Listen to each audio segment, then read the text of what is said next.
friends, and welcome back to my channel.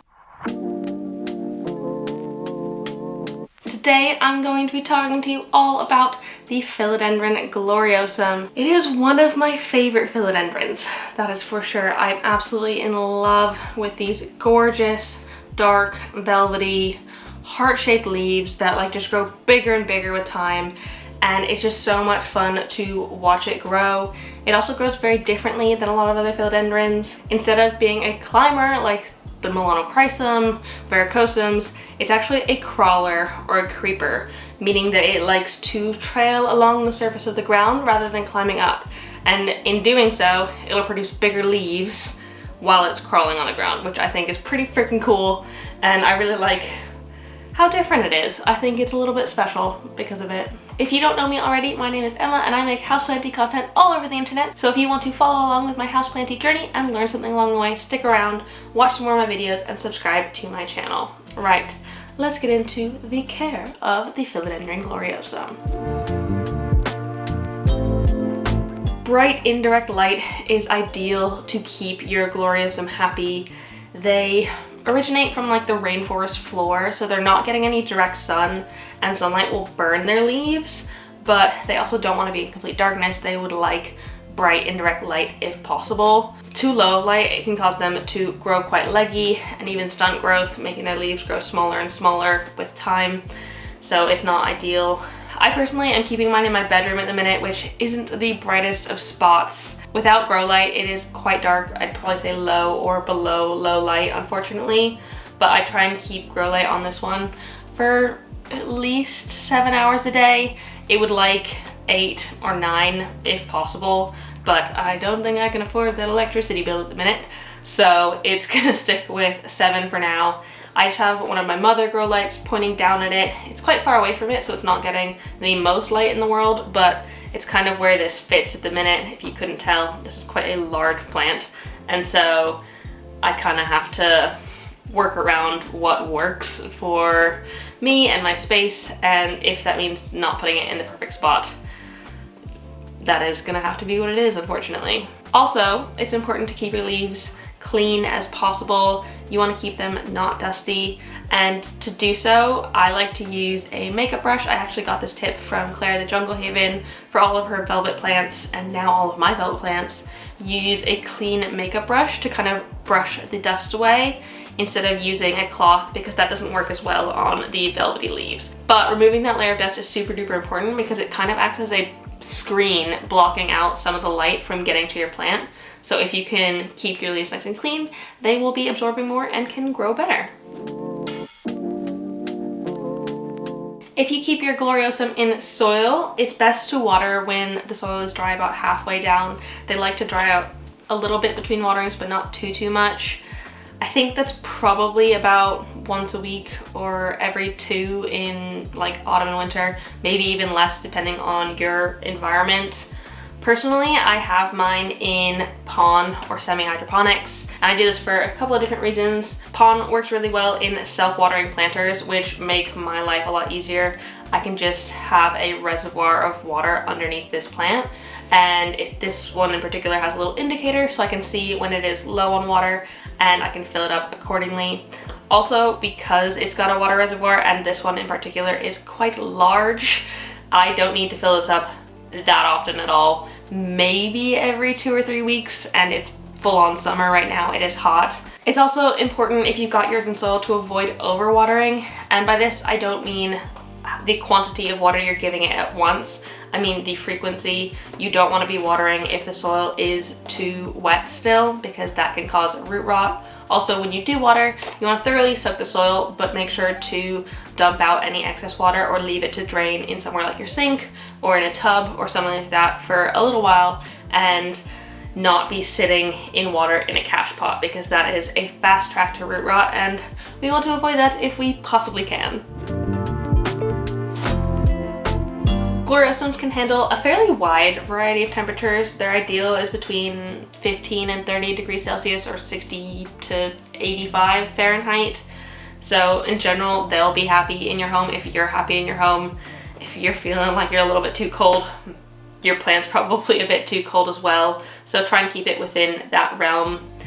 And unfortunately, because it likes these warmer temperatures, unless you have a very humid climate, it's best not to bring it outdoors for summer because they're quite temperamental and they're from the rainforest. So unless you live in the rainforest, it's probably not the best to bring them outside for summer. Also, it's important to avoid hot and cold drafts. They really don't like fluctuations in temperature. So if you can keep them away from drafty windows, air vents, stuff like that, it'll help keep them a bit more regular temperature-wise and happier in general. Humidity is super duper duper important for your Gloriosums because they are from the rainforest. They like really high humidity. Their ideal is like 60 to 80%, and that isn't always possible for your home. They can handle like 40 to 50%, but it's not ideal, and if you can possibly increase it, they will definitely thank you. For the longest time, I kept mine in my greenhouse cabinet, but it's gotten a little bit too big now, and so I've had to take it out. Before, when it was living in there, it was getting like very high humidity and it was absolutely loving it, thriving. But unfortunately now that it's outside of the cabinet, it's in a bit of a drier location. I think around 50% humidity most of the time. The pond does help a little bit because it's got a water reservoir. It does evaporate a little bit and kind of humidify the air, but unfortunately I'm not quite giving it what it wants. I think I'll probably put it closer to a humidifier sometime soon, or maybe even put it on a pebble tray, but I feel like it's got a pebble tray built in. So humidifier is probably the best bet to kind of keep it happy outside of a greenhouse situation. Also, it's a good idea to avoid misting your Gloriosum. Their velvet leaves really don't like water sitting on them, so misting them won't really help with boosting humidity, and it could create issues like fungal issues in the leaves and stuff. So if you can avoid it, do. I feed my Gloriosum about once a month in the spring and summer, and I reduce it quite a bit in autumn and winter when it's growing less. You can continue to fertilize in the autumn and winter if your plant is still growing, but if it goes a bit dormant, it's best to stop because it can cause the roots to burn from over-fertilization. I personally use liquid gold leaf fertilizer at the correct ratio for semi-hydroponics. Now that the pond I've got it in has kind of run out of fertilizer, it's been over 6 months since I put it in pond originally, so it's not getting fertilizer from that anymore. But you can use that for soil as well. If you're using something like an all-purpose fertilizer, it's best to reduce the strength to half in order to not overwhelm the plant. And if you've not fertilized your plant in a really long time, it's best to gradually bring it up to fertilizing it again rather than just throwing a bunch of fertilizer at it, because that can be really hard on the plant and stress it out and burn the roots. If you're keeping your plant in soil, a nice loose chunky soil mix will be good for your plants. Something with a lot of perlite and orchid bark and things like that to really keep the soil nice and aerated is good. You don't want it to be too dense because that can suffocate the roots, and it'll probably hold a lot more water, potentially making your plant rot, which is not ideal. So a nice loose soil is good for them. If I were to put this one in soil, I'd probably use Soil Ninja's Monstera and Philodendron soil. It is a nice chunky mix. I use it for a lot of my other philodendrons and they really like it, and I'm sure this one would too. But I'm not planning on moving mine to soil anytime soon. I really like keeping mine in pond as it's a little bit more low maintenance for me, and I think it looks nice as well. So there you go. And if you're using soil, it's really important to repot into something with drainage holes because you want the water to have somewhere to go after you water it, you know? You don't want it sitting in the water. I've said that like about 1,000 times throughout this video. It's also quite important to keep yours in a rectangular pot. When I just got mine, it was in a normal round pot for quite a while because I, one, didn't know that it was a creeper, and two, it wasn't quite big enough to creep yet. So eventually it got long enough to go into a rectangular pot and I had it in a smaller one. It outgrew that and I finally got this bigger one, which it's got quite a lot of room to grow. But you can seriously see the jump in leaf size after I put it into a pot that it could crawl on.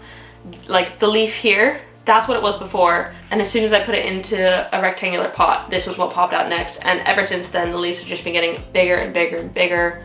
I've personally tied mine together a little bit because they were a bit droopy and kind of getting in the way of where they were on my like kind of dressing table.